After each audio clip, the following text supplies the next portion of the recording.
बिहार में चंपारण के सैदुल्लाह से भी ज्यादा बेवकूफ कोई है, बल्कि इस हमारे देश का सबसे बड़ा बेवकूफों का नाम लिखा जाए मेरा ही नाम मिलेगा। हेलो दोस्तों, कैसे हो दोस्तों? क्या आप जोश और जुनून की उम्र और हद जानते हो? शायद नहीं।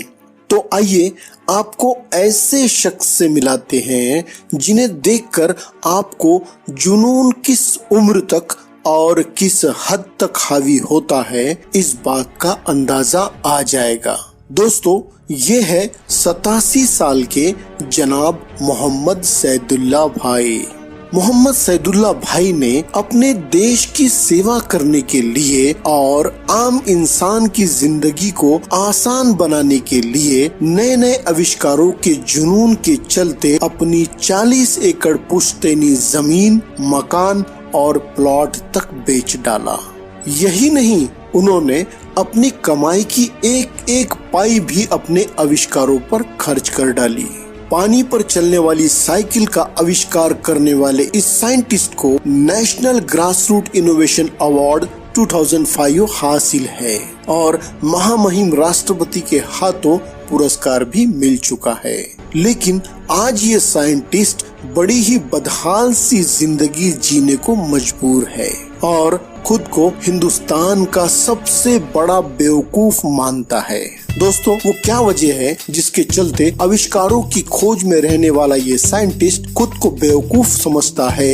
जानने के लिए इस वीडियो को आखिर तक जरूर देखें और इस साइंटिस्ट का मैसेज भी सुने, और ये वीडियो आपके दिल को छू ले तो इसे शेयर जरूर करें। तो चलिए दोस्तों, शुरू से शुरू करते हैं।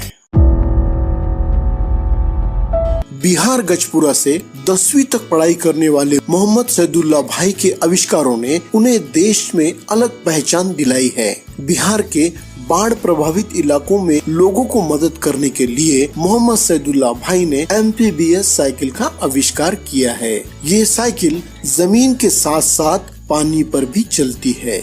इस साइकिल का इस्तेमाल करके उन्होंने पहलघाट से महेंद्रू घाट तक गंगा पार की है। इस आविष्कार को लेकर मोहम्मद सैदुल्लाह भाई को देश भर में काफी शोहरत मिली। डिस्कवरी चैनल वालों ने भी मोहम्मद सैदुल्लाह भाई के आविष्कार की सराहना की। आविष्कारों के नाम अपनी जिंदगी करने वाले मोहम्मद सैदुल्लाह भाई ने पानी पर चलने वाली साइकिल, चाबी से चलने वाला टेबल फैन, चारा काटने की मशीन से चलने वाला mini water pump, automatic motor winding machine, 2 wheeler automatic engine stopper, auto compression sprayer, anti bolting device, mini turbine for electric generation और मिनी ट्रैक्टर का भी आविष्कार किया है। इस मिनी ट्रैक्टर के लिए उन्होंने अवार्ड भी हासिल किया है।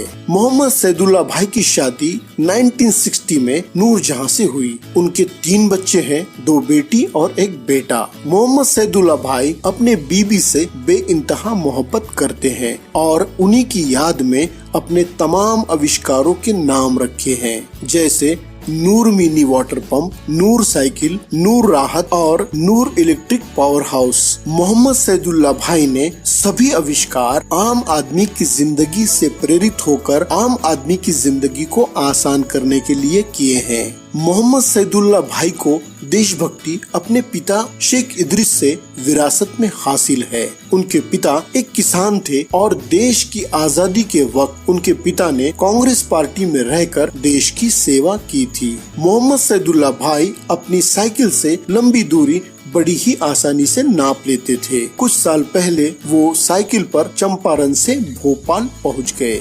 दोस्तों, जिंदगी का आखिरी पड़ाव होता है बुढ़ापा। इंसान चाहता है कि वो आराम करे। सरकार तो 58 साल की उम्र में रिटायर कर देती है, लेकिन आविष्कारों की खोज में रहने वाले मोहम्मद सैदुल्लाह भाई एक जमाने से साइकिल के पंक्चर बनाने का काम करते आ रहे हैं और 87 साल की उम्र में आज भी अपनी रोजी रोटी के लिए यही काम करते हैं। आइए दोस्तों, जान लेते हैं मोहम्मद सैदुल्लाह भाई की जिंदगी से जुड़ी कुछ दर्दनाक बातें। मोहम्मद सैदुल्लाह भाई बिहार के मोतिहारी जिले के पूर्वी चंपारण के एक छोटे से गांव जटवा जिनेवा में 300 रुपए किराए के कमरे में रहते हैं। तन्हा है और अकेले हैं। मोहम्मद सैदुल्ला भाई पर आविष्कारों का जुनून इस कदर सवार था कि उन्होंने इसके लिए अपनी 40 एकड़ पुश्तैनी जमीन, मकान और प्लॉट तक बेच डाला।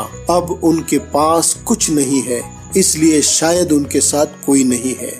मोहम्मद सैदुल्ला भाई के हिसाब से उनके बनाए प्रोडक्ट को चुराने वाले तो उन्हें बहुत मिले, लेकिन उन प्रोडक्ट को प्रमोट करने वाला कोई नहीं मिला। मोहम्मद सैदुल्ला भाई इस वक्त नाराज है सिस्टम से, जिसने अब तक इस साइंटिस्ट की कोई सूद नहीं ली, पता तक नहीं किया कि ये साइंटिस्ट जिंदा भी है या मर गया। मोहम्मद सैदुल्ला भाई इस बात से भी खफा है कि भारत सरकार ने उनको सराहा और इनाम देकर निपटा दिया। सरकार चाहती तो उनको रोजी रोटी के लिए और नए आविष्कारों का खर्च उठाने के लिए कोई छोटी मोटी नौकरी दे देती, लेकिन ऐसा नहीं हुआ। कोविड-19 महामारी के पहले कई स्कूलों में और कॉलेज में साइंस एग्जीबिशन में बच्चों को मार्गदर्शन करने के लिए मोहम्मद सैदुल्ला भाई को बुलाया जाता था। उससे जो मानधन मिलता उसी से मोहम्मद सैदुल्ला भाई गुजारा कर लेते थे, लेकिन स्कूल कॉलेज बंद होने से कमाई का वो जरिया भी नहीं रहा। सैदुल्ला भाई ने हमेशा चाहा कि उनके आविष्कारों से आम इंसान का भला हो। उन्होंने खुद के बारे में कभी नहीं सोचा। इनाम में मिली राशि भी आविष्कारों पर खर्च कर डाली। इंटरनेट पर कई खबरों में मोहम्मद सैदुल्ला भाई को मदद करने की बात लिखी मिलेगी, लेकिन असल में उन्हें कुछ नहीं मिला। अपने उम्र के इस पड़ाव में जहां इंसान को सहारे की जरूरत पड़ती है, सैदुल्ला भाई अकेले हैं, बेबस है और लाचार जिंदगी जीने पर मजबूर है।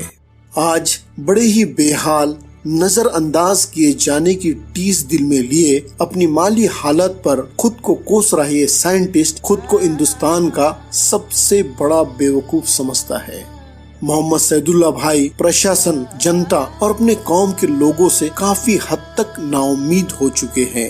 कहते हैं कि ये स्टोरी जानने के बाद भी यकीनन उनसे मिलने कोई नहीं पहुंचेगा। मोहम्मद सैदुल्ला भाई मदद में पैसों की भीख नहीं मांगते। अपनी जवानी, अपनी सारी कमाई, पुश्तैनी जमीन, जायदाद, मकान, सब कुछ अपने आविष्कारों पर लुटाने वाला शख्स क्या पैसों की भीख मांगेगा? बिल्कुल नहीं। बस उनका एक ही सवाल है कि मेरा कसूर क्या है। मोहम्मद सैदुल्ला भाई खुद मजबूर है, बेबस है, तन्हा अकेले गुमनामी की जिंदगी जी रहे हैं। उन्हें मदद की जरूरत है, लेकिन देश सेवा का जुनून और मदद करने का जज्बा आज भी वही है।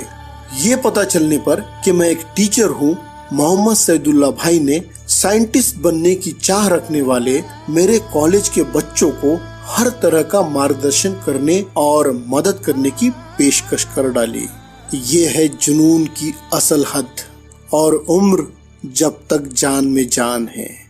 दोस्तों, अपने देश के वो देशभक्त जो देश के लोगों के लिए अपनी खुदगर्जी को छोड़ निस्वार्थ भाव से सेवा करते हैं, अपनी कमाई की पाई पाई देश के आम इंसान की भलाई में खर्च करते हैं, अपने देश का नाम रोशन करने के लिए मेहनत करते हैं, क्या उनका अंत इस तरह सिसक सिसक कर होता है?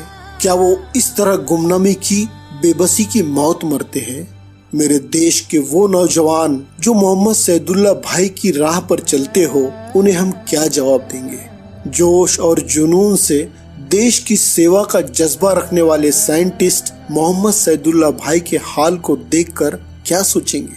87 साल की उम्र में मोहताजी, बेबसी की जिंदगी जीने के लिए मजबूर, अपनों में अपनी पहचान खो चुके, बेबस और लाचार, लेकिन जज्बे और जुनून को आज भी जिंदा रखने वाले मोहम्मद सैदुल्ला भाई को दिल से सलाम। हाँ, लेकिन रहने के लिए घर नहीं है। सरकार के जमीन पर रोड पर घर बनाकर रहते हैं, जिसका आधार है 300 का महीना लेता है। हाँ, पूरे प्रशासन और जनता से एक सवाल अब हम करेंगे, मेरा कसूर को बताया जाए। नहीं तो जहाँ जहाँ से जो लोग हमको इनाम दिए हैं, उस इनाम को वापस ले लें। जब हमको कोई नहीं देखेगा तो इनाम से क्या होगा? किसी को बर्बाद करना है तो गोली आघात की जरूरत नहीं है। हम कह दिया था जब उसको इनाम दे दीजिए। वो अपने से बर्बाद हो जाएगा।